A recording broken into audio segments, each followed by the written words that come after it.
Welcome in to News and Views with Tom Lamprecht. The stories you've heard and the ones you need to hear. The president has long been concerned about the power of large social media platforms. This border is out of control, and if Title 42 goes away, it's going to triple, even quadruple the number that are coming across. And together we have committed more than $5 billion of equipment to support Ukraine's self-defense. Russia is failing. Ukraine is succeeding. Your life, your values, your voice. This is News and Views with Tom Lamprecht on Talk 96.3 and 103.7. All right, welcome in, Tom, Benny, and Clark. And, boy, you heard that clip at the top of the program. Biden has long been concerned about social media and these tech giants. What a crock. What a crock. Here's Jen Psaki from yesterday. This is cut two, Clark. Jen Psaki from yesterday's press briefing talking about this very thing. Comment on a specific transaction.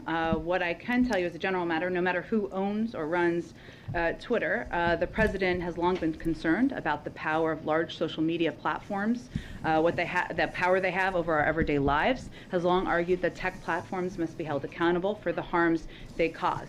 He has been a strong supporter of fundamental reforms to achieve that goal, including reforms to Section 230, enacting antitrust reforms, requiring more transparency, and more. And he's encouraged that there's bipartisan interest in Congress. In terms of what hypothetical policies might happen, I'm just not going to speak to that at this point in time. He's long been concerned. Yeah. Hello, Jen. Do you remember back to the New York Post obtaining that laptop? And it basically was squelched by Twitter? And he's long been concerned. Oh, yeah. I mean, and listen, he and his entire staff, his entire administration, took what Twitter and Facebook did to the New York Post, and they just ran with it. Oh, it's factual. Oh, it's Russian collusion. I wish a follow-up question to Jen at that time would be about the New York Post. Well, what do you think about, in the fall of 2020 when the New York Post got banned for Twitter for breaking that story? Yeah. What did you think about that, Jen? Yeah. What did the president think about that at that time? Yeah. He's concerned about a platform that only restricts anyone, not just Republicans. That's what he's concerned about. But suddenly the story has changed now that Elon Musk has purchased Twitter. Anyway, I heard Mark Levin is going back on Twitter. And listen, Donald Trump, I heard Henry talking about this morning. Donald Trump will go back, regardless of what happens to his social media platform. Yeah. He'll be back on there. He will. He has to be. Certainly if he plans to run, and it seems like he is, he'll have to go. The final debate for the frontrunners of the Republican national nomination for the U.S. Senate is happening tonight, WGHP in High Point. The frontrunner, though, Ted Budd, is again deciding to miss the debate. So you have, and Marjorie Eastman didn't get the 2% in the latest polling, so she will not be there. So you've got a debate between Pat McCrory and Mark Walker.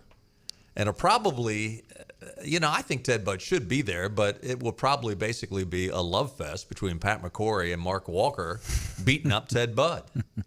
Well, it's probably the best thing for him to do is to beat up on the guy that's in the lead instead of beat up on each other. I'm kind of surprised Margie Eastman didn't have enough support to be there because you had her on the show one day. I was out, and I really like her. Yeah, and I don't think she's gone. I mean, I don't think she's going to win this one, but I would not be surprised if she runs for something else.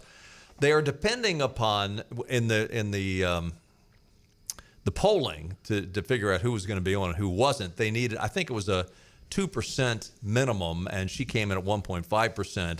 They did their own poll. It was the WGHP, the Hill Emerson College poll. They had Budd with 38%, McCrory at 22%, Walker at 9%, Eastman at 1.5%. And in this poll, I don't have the undecideds, but most of the poll, it's about 30% of undecideds. So it could still go either way, but right now, this is a pretty big gap. I mean, you go back just a month ago, and it was McCrory beating Ted Budd, And it was basically on name recognition. People didn't recognize the name of Ted Budd. They did recognize Pat McCrory's name. But, boy, all that money the Club for Growth has been spending has had an effect. Well, I think the first time we interviewed him, I don't recall if it was – well, I know the first time we interviewed him was on the phone, and then we had him live, I believe. And then we just had him a week or so ago. Yeah, a week or so ago. But I think it was the first time we interviewed him on the phone. I asked my wife about it, and she didn't follow politics like we do, obviously, but she follows it more since what I do. And she said, never heard of him. Yeah. So, I think these ads, even though they've been incredibly negative, I think just the name recognition alone has helped with him. Oh, yeah. But the interesting thing to me is, High Point is kind of right in his backyard, so to speak, isn't it? At least. Oh, yeah. Right. Yeah, he's right there. Exactly. Yeah. And Mark Walker is, too. Yeah, that's right. But to not show up for a debate right in your backyard, I don't know. I think if he was going to show up for one, this might be one he ought to show up to. But well, at this point, they would really beat up on him. Why haven't you been here for the last two debates? But that being said, he's not going to be there. Mark Walker and Pat McCrory will be. By the way, we're going to have Mark Walker on with us Thursday. That's a good point, because if I was McCrory or Walker, I'd just say, look at who we have here. Oh, yeah. Thanks for coming. Better late than never. Yeah. A panel of North Carolina Court of Appeals has split 2-1 to rule that felons can vote in North Carolina's elections starting this November. 2 Democrat justices agreed to the change, while a Republican colleague dissented. The decision arrived today through an order addressing state legislative leaders' requests for a writ of supersedis. That type of legal action would block a trial court's ruling allowing 56,000 felons to vote in North Carolina. Judge John Arrowwood and Allegra Collins agreed to block felon voting for elections scheduled May 17th and July 26th. Their order refers to the state Supreme Court's September 2021 decision to block felon voting in last year's municipal races. The status quo established by the North Carolina Supreme Court back in September of 21 in this cause shall remain in effect through these elections. The new appeal court stated thereafter the North Carolina State Board of Elections is ordered to take actions to implement the final judgment and order for subsequent elections. Now, what's interesting about this is the judge that dissented was a judge by the name of Jefferson Griffin, who's a Republican. And he says the majority seemingly believes that although there are good legal grounds to issue a writ of supersedis at this time, those grounds will somehow disappear between this primary election and the upcoming general election, he wrote. There is no basis in law or fact to justify such a conclusion. I would therefore allow the petition for writ of supersedis unconditionally for the purpose of staying the trial court's order and maintaining the status quo pending disposition of this appeal. He warned of the high risk of imperishable harm to the public interest if felon voting proceeds before the legal dispute reaches its final resolution, and basically goes on to say that, listen, the idea that felons can vote before they have fulfilled all the details of their punishment, not just out on parole, but just once they are out on parole, they have got to maintain good behavior for a certain period of time, and until they do that, that's when they get the right to vote back. Mm-hmm. And what they're doing is saying, okay, once you fulfilled your jail time, we're going to allow you to vote, even if you're still on probation.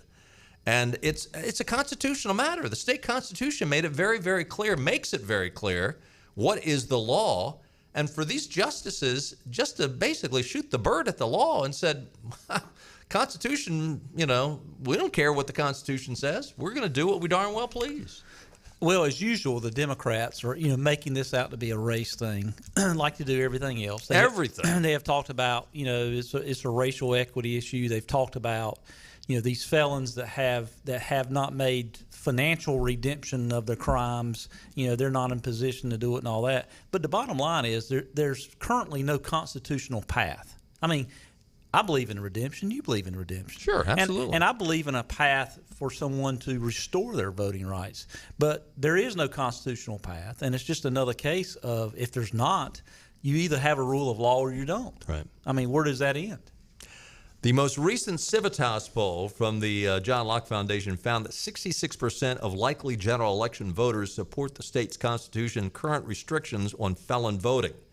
Among those surveys, 54% opposed the trial court's ruling allowing felons to cast votes before completing their full sentences. You know, this is another example of the hypocrisy of the left. All we have heard about for the last 10 years or more was voters being disenfranchised.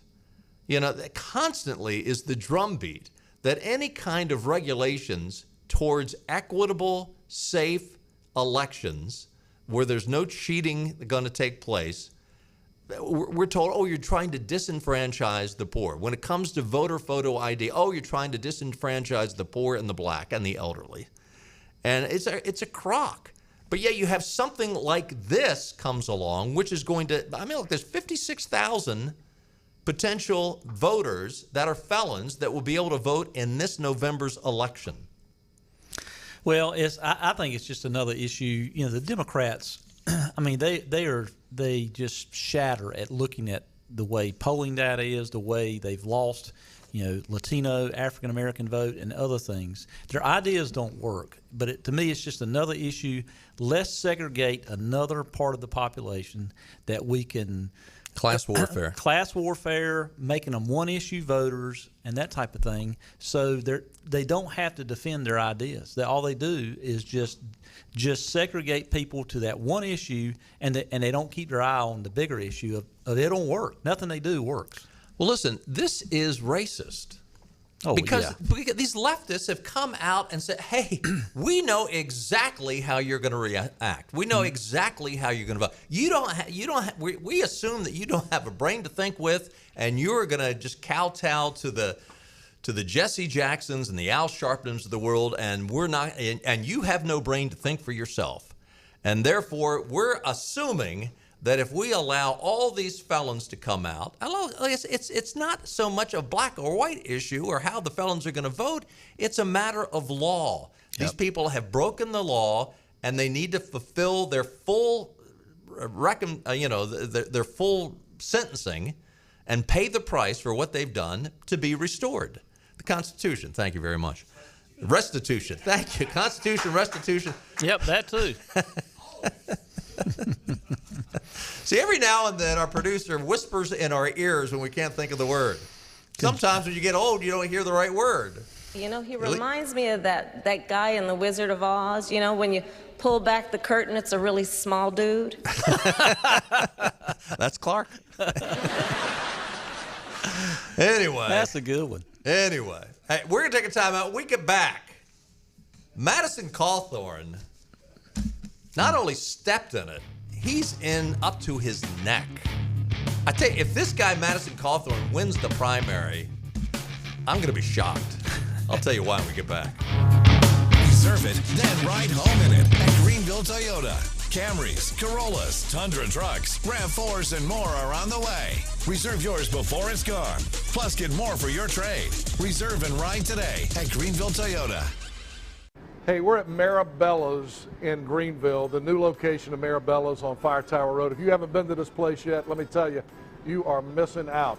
I want to introduce my friends from Maribella's. I've got Sal, Massimo, and Pietro here. These guys are awesome. Not only do they make great food, they do a lot of things for the community, which we're going to be talking about. But Sal, let's start with you. Let's talk about the new location of Maribella's on Fire Tower Road. I'm a regular here. I love it. You guys call it Old World Pizza. Tell us what's different about your pizza. Well, we got two kinds of pizzas. We have the traditional, American style, and then we have the Old World Pizza, which is made with fresh mozzarella, and the way they do it in Italy. Massimo, when you talk about doing this food right, it's authentic. And when I talk about authentic, you grew up in Italy, so you grew up with this food. You know how to make it. Yeah, because we grew up in Italy, we know the ingredient, and everything we do from scratch. And the right ingredient it's been hard for us to bring over here. Now finally we can get the right ingredient to make a right pizza. All right, now I'm going to talk to my friend Pietro here at Maribella's. He's got the Nino's shirt on today. We're going to talk about Nino's, which is another great dining experience, upscale dining experience, on another segment upcoming. But Pietro, let's talk about Maribella's. For people who've never been to Maribella's, what's the experience going to be like when they come here? Not only pizzas, but pastas, salads, sandwiches, you got it all. Yes, we do. We have new sandwiches that we put in this new location, and we're going to spread it to the other locations. The guys here at Maribella's have won national pizza competitions, so you know it's good. Thanks to Sal, Massimo, and Pietro. Folks, do yourself a favor. Come to the new Maribella's here on Fire Tower Road in Greenville, or Maribella's on Greenville Boulevard, or Maribella's in Washington on Carolina Avenue. Also, don't forget upscale dining at Nino's on Red Banks Road.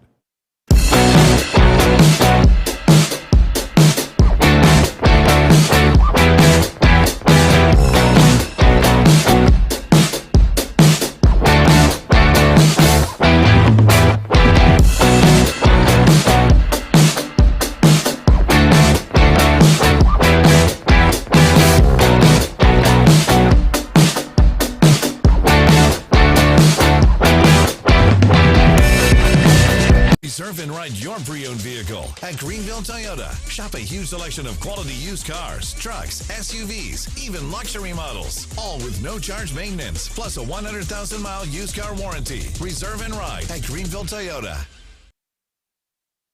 This is your Drive at 5 and ENC with Tom Lamprecht. Welcome back to News and Views on Talk 96.3 and 103.7. All right.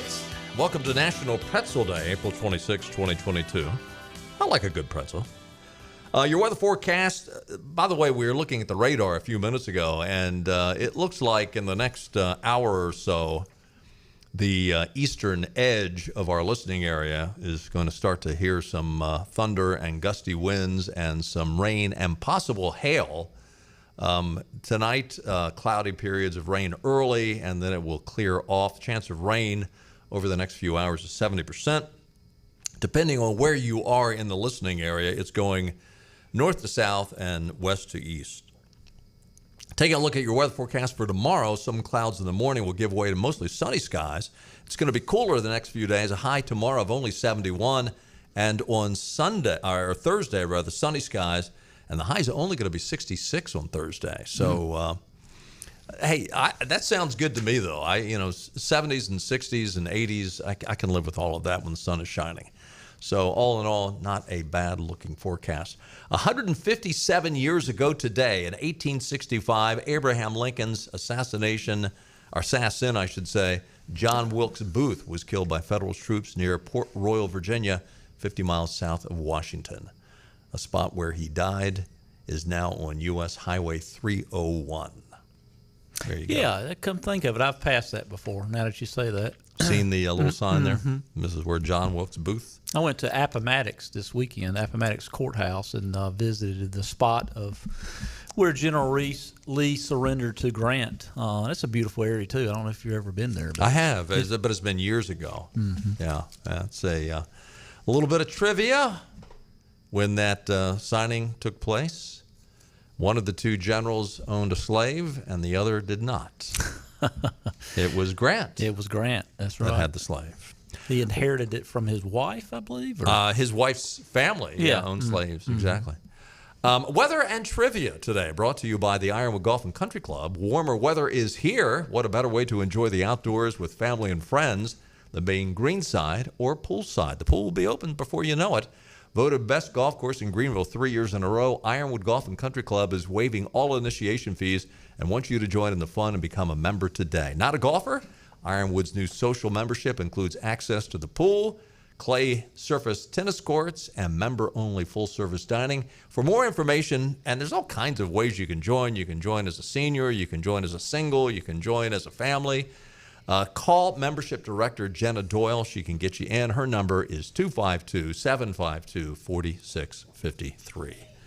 By the way, WITN is reporting that every single county in North Carolina now has a low risk of COVID-19.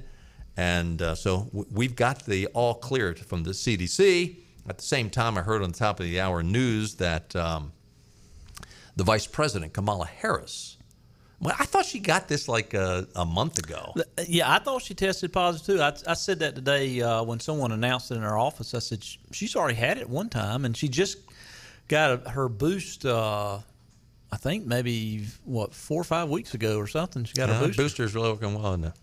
I mean, at this point, though, I mean, how many people have it and they're saying, "Oh man, the allergies are bad this year," or "Oh man, I got a spring cold." Because this, I even wondered a few weeks ago I had the sniffles, and I was thinking to myself, okay, what is this? And I thought, you know what? It's COVID. I mean, a cold is COVID, right? It's a form of COVID. Mm-hmm. But I don't think she had symptoms, right? Is that what the story said? Well, the first round she was asymptomatic. I don't know what today's version is, but they said for her to stay at home. They said, stay at home and work from home. Hopefully they'll just disconnect her from the internet. Yeah, really. Stay at home as long as you want. Don't show up. It's kind of like that football coach that really can't coach. You just don't hook his headphones up to the booth. Madison Cawthorn. Wow. The last time we talked about Madison Cawthorn, one of our listeners called, and I think that listener was sort of upset with me because I was not grooving to Madison. And I know he says conservative things, and it's not a conspiracy, okay? A lot of these stories are coming out of very conservative publications, such as Town Hall, such as the Washington Examiner, and the New York Post. Let's start with today. Today, Madison Cawthorn was cited for having a gun at a TSA checkpoint at the Charlotte Douglas International Airport. This according to WSOC and the Charlotte Observer. Cawthorn was stopped after agents found the North Carolina congressman with a 9mm handgun at checkpoint D, according to the station. So what happened in this particular situation was, and I listened to the audio of the security talking back and forth with the police and whatnot, and basically they just said, okay, we're going to walk the congressman back to his car and he can secure his gun. And then they said, well, he's not going to make the plane if we do that, so we'll hold the gun until he gets back to the airport and we'll give it back to him. So I'm not saying anything criminal was done. If it was criminal, they gave him a get out of jail free card. But I really wonder if he hadn't been a congressman, would he have been treated with such kid gloves? No, I think he'd be in airport jail. Yeah, I would think. But why would you attempt to smuggle a gun on an airplane when you know you can't do that? I mean, and I'm sorry, I don't buy, I forgot I had it in there. You don't forget that kind of thing. Well, and I'm not going to defend it at all because, it does show lack of judgment, if nothing else. Could have been a mistake, but still lack of judgment. But also think about, could someone else possibly pack his bags for him? Because he is disabled. I mean, I'm not saying he can't pack his own bags, but he might be disabled, but he can get lingerie on. Yeah. Now, yesterday in the News and Observer, he thought the Glock was really secured in his bra, I guess. So yesterday in the News and Observer, there's a story about Madison Cawthorn defending photos published of him, first published in Politico, of him wearing women's lingerie, saying they were taken while he was playing a game on a cruise ship before he ran for office. Quote, I guess the left thinks goofy vacation photos during a game on a cruise taken way before I ran for Congress is going to somehow hurt me. Listen, there's nothing illegal about putting on women's lingerie, but I don't do it. Well, at least I don't think I have. But a long time ago. Who knows? Back when you were imbibing. But I will say it's a complicated relationship.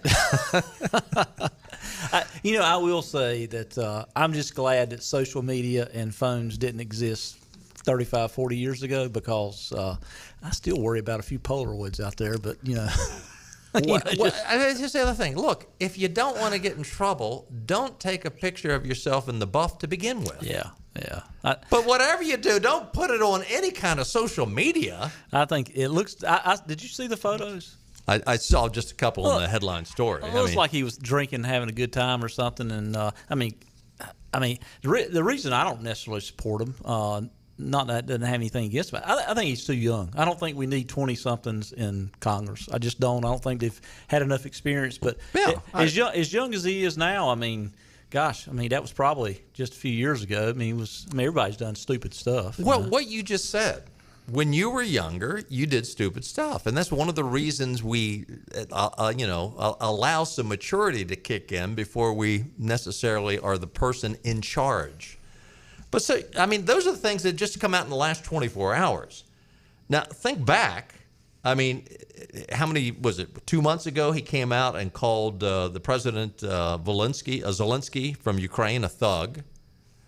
Back in early March, Madison was charged with driving with a revoked license, facing 2 citations for speeding because I think it was a few weeks prior to that, he was going 89 miles an hour in a 65-mile-an-hour zone in Buncombe County. And, of course, he came out and was talking about the fact that when he was on a podcast several weeks ago and came out and said, yes, I've been invited to orgies and I've seen congressmen snorting cocaine.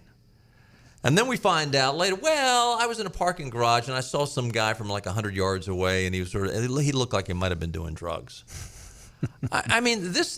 Listen, is any of this illegal? No. Is any of this?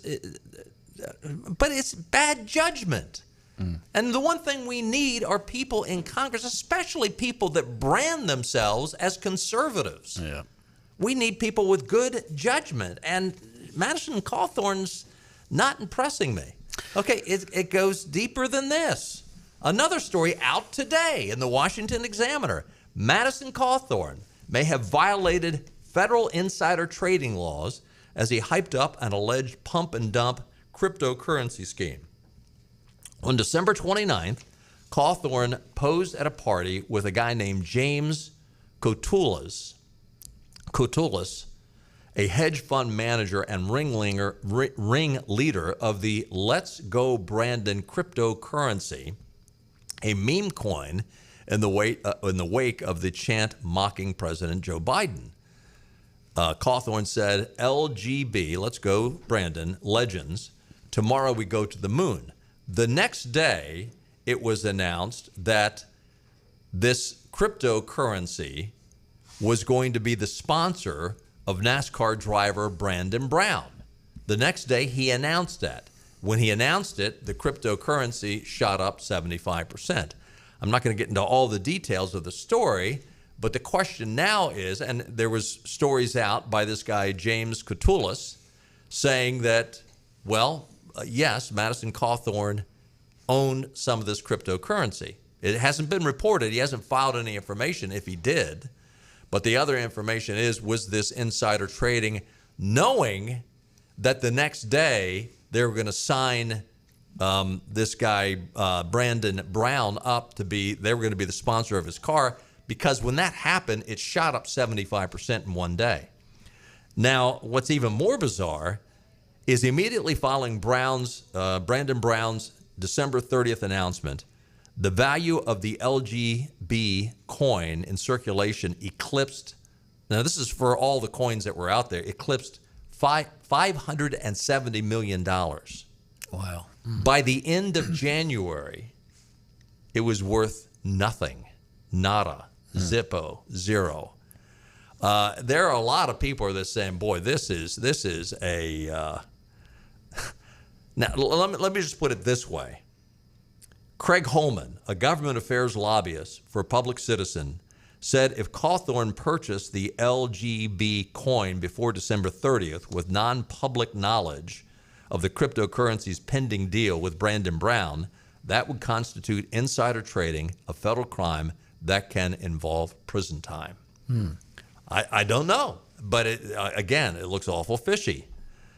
From April 16th, just a week and a half ago, it was reported again in a conservative publication, Washington Examiner, taxpayers footed the bill for Madison Cawthorn's visit to a luxury riverside mountain resort in August of 2021, according to House disbursement records reviewed by the Washington Examiner.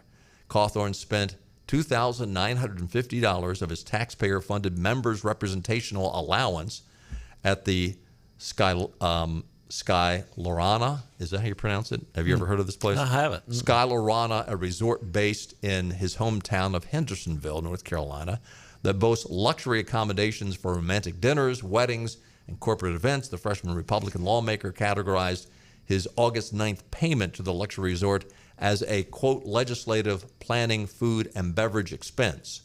That same week, from August the 6th through the 10th, Cawthorn billed taxpayers $556 for 4 separate trips to Fresh Market and Ingalls, $491 to a trip to Papa's and Beer Mexican Restaurant.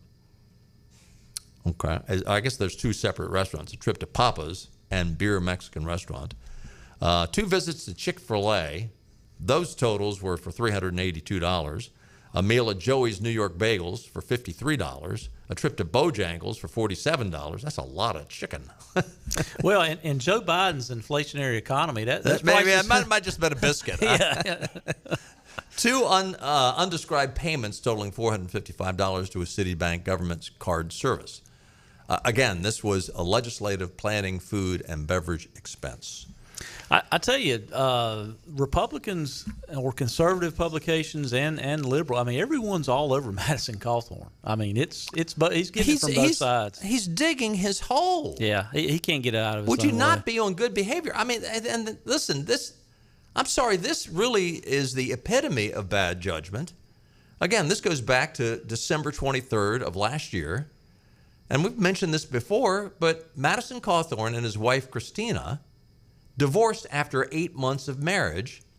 The conservative lawmaker admitted their lives had changed overnight after he was elected to Congress. Quote, when my wife Christina and I were engaged, I was not a member of Congress. I felt called to serve, and we both agreed that I should run. Our victory was unprecedented, but overnight our lives changed. That change has been both hectic and difficult. It's neither the pace nor the lifestyle we had planned for.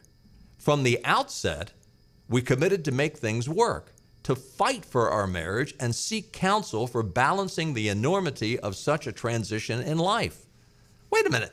8 months later, you're saying you're fighting for your marriage and you divorce after 8 months? Sounds like to me you got a little case of Potomac fever to me. Wow.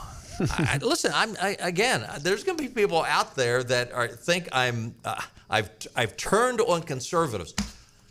If we're not going to check our conservative beliefs and our conservative leaders, then we have no right to take a look at the liberals that are out there. Well, you got to walk the walk, not just talk. You know. And I'm sorry, Madison, you're blowing it. Yep. And I don't know that it can be repaired. The other interesting thing about this is there are leaders in the state house, including Tim Moore and Phil Berger, and for that matter, Tom Tillis. And people say, oh, Tom Tillis, he's not conservative. Tim Moore and Phil Berger are conservative. Mm-hmm. And they're backing Edwards. What's his first name? Is it Chuck? Chuck? Chuck Yeah. Edwards, yeah. Yeah, and I have spoken to him briefly. Can't say that I know him personally by any means, but dealt with him on one issue. And then seen some of the things he sponsored in North Carolina Senate. He's really the type of person we need in and he's an DC. Experienced business owner. And I think he owns McDonald's, doesn't he? I think he's got some McDonald's franchises, I believe. Yeah. I wonder if Madison went and spent any money there. Stay with us. Benny and I'll be right back.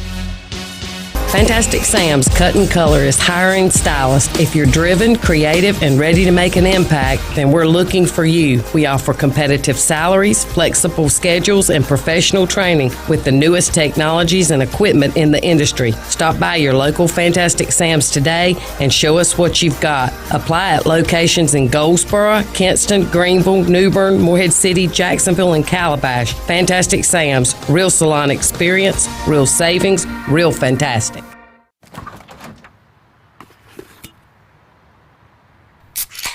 Well, folks, it's only 8 a.m. and it's going to be another hot one. Today's high is 85 degrees with lows ranging in the upper 50s. Tomorrow's more of the same, plus some light wind coming in from the northeast.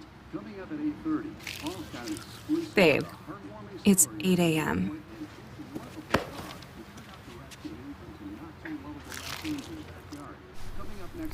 Fried chicken, better with Pepsi.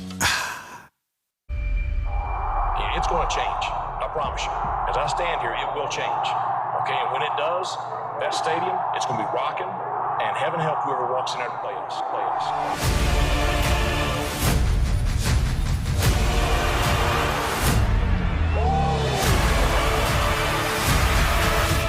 And I can promise you, there will be no quarter, ever.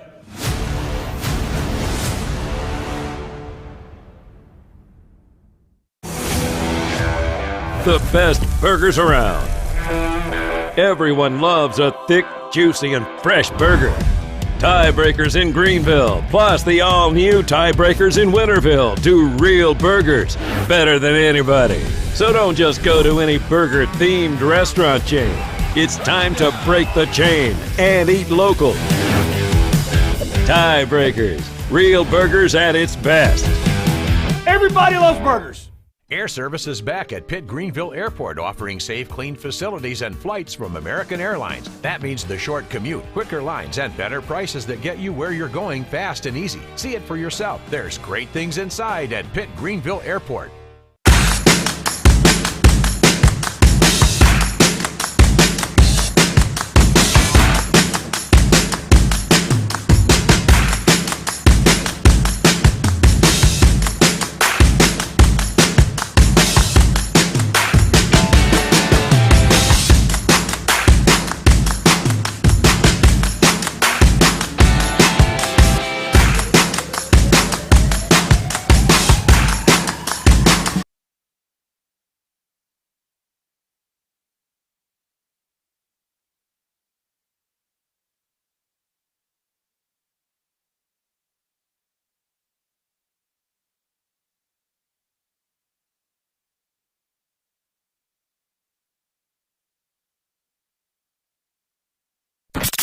Back to the show that really makes you think. He is a genius. He's all powerful. He brought a kind of heat. He could be the best.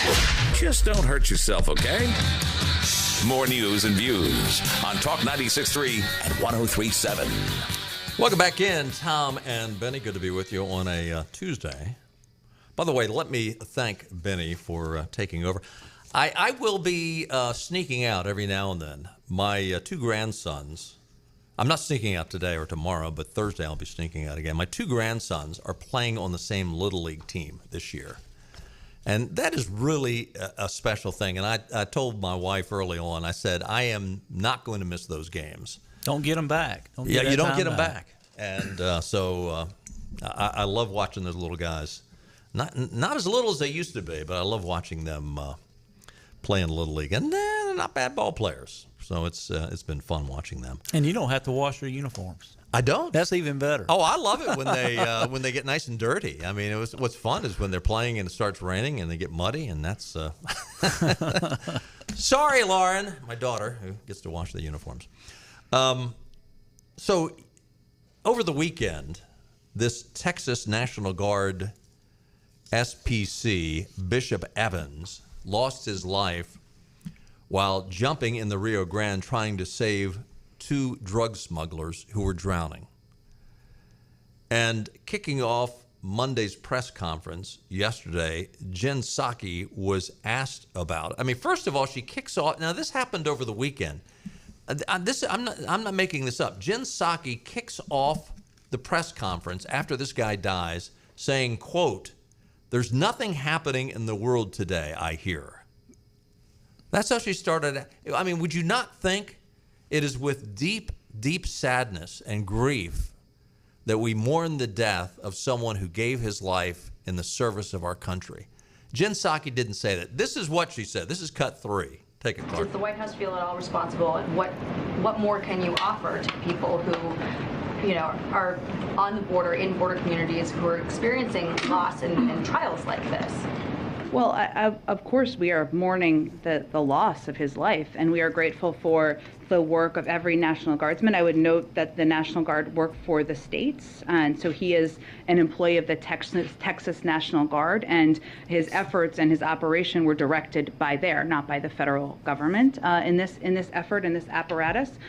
We've long stated that our immigration system is broken. There needs to be more done to invest in smarter security, to have a more effective asylum processing system, and we would welcome any efforts to for any elected officials to work with us on that.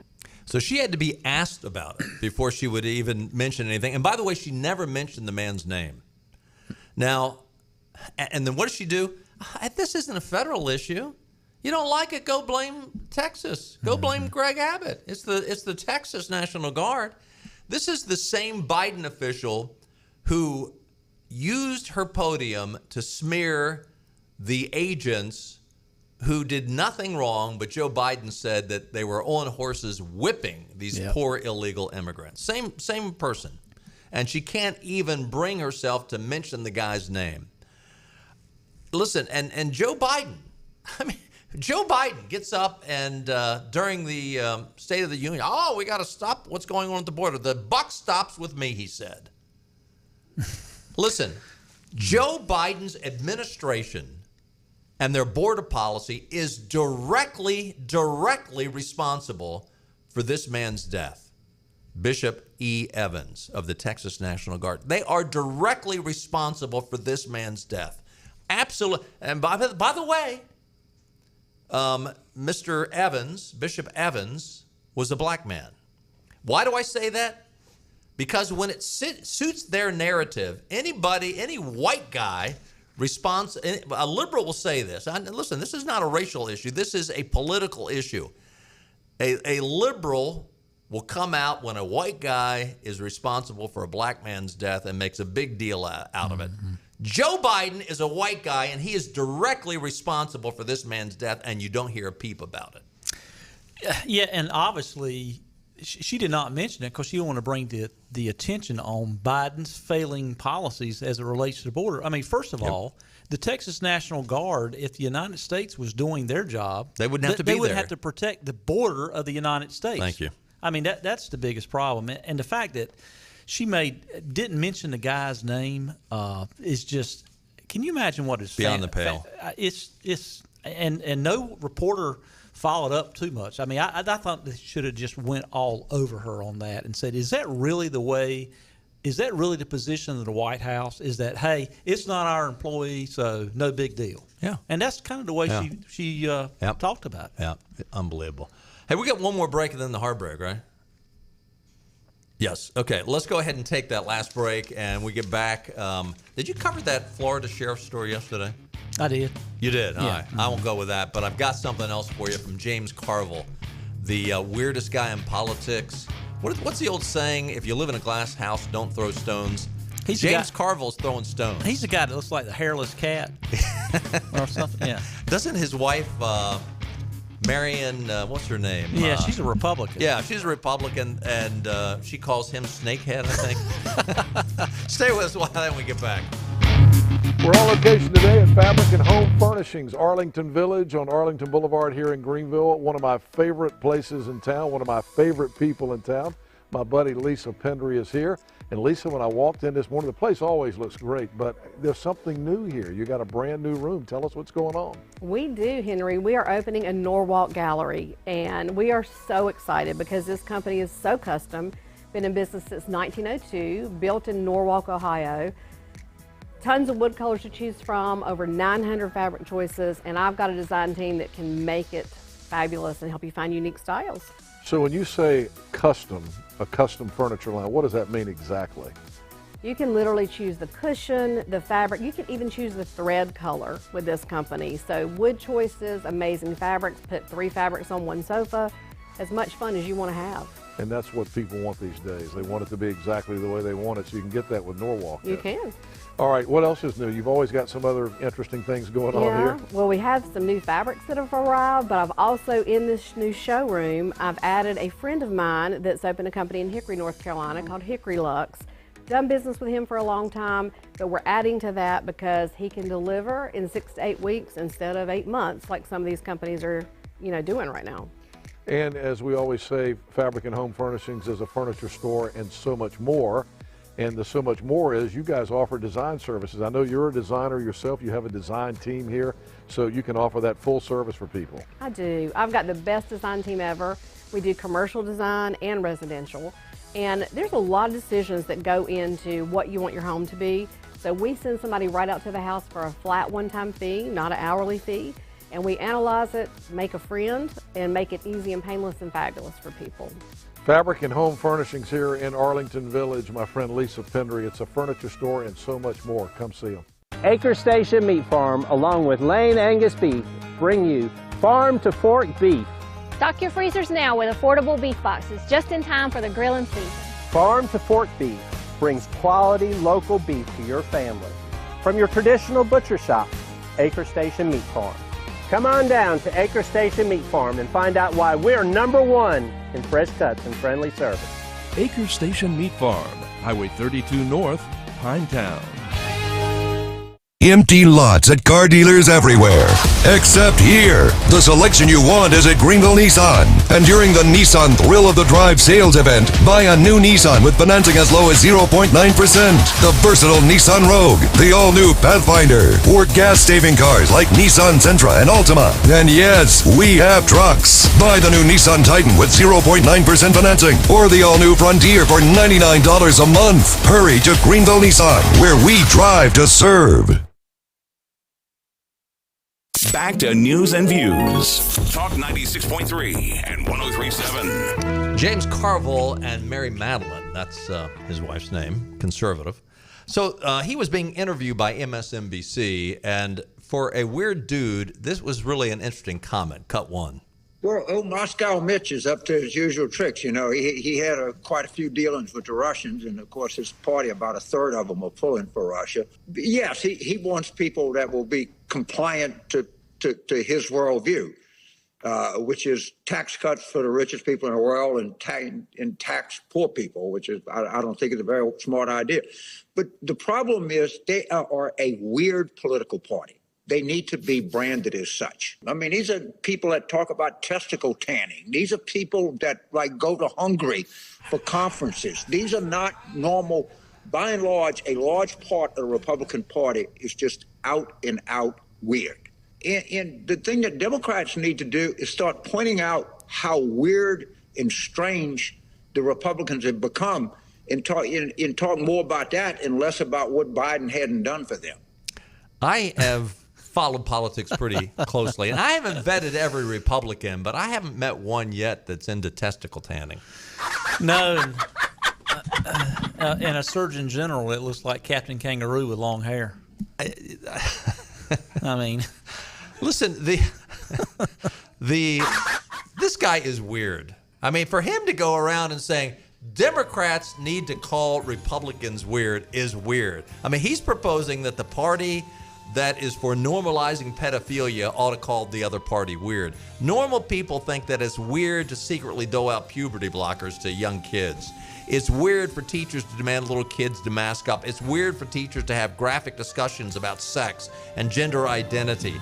It's weird that a party wants to have illegals come across the border with tons of drugs. It's weird that you have a party that thinks it's good for women's sports to be infiltrated by biological men.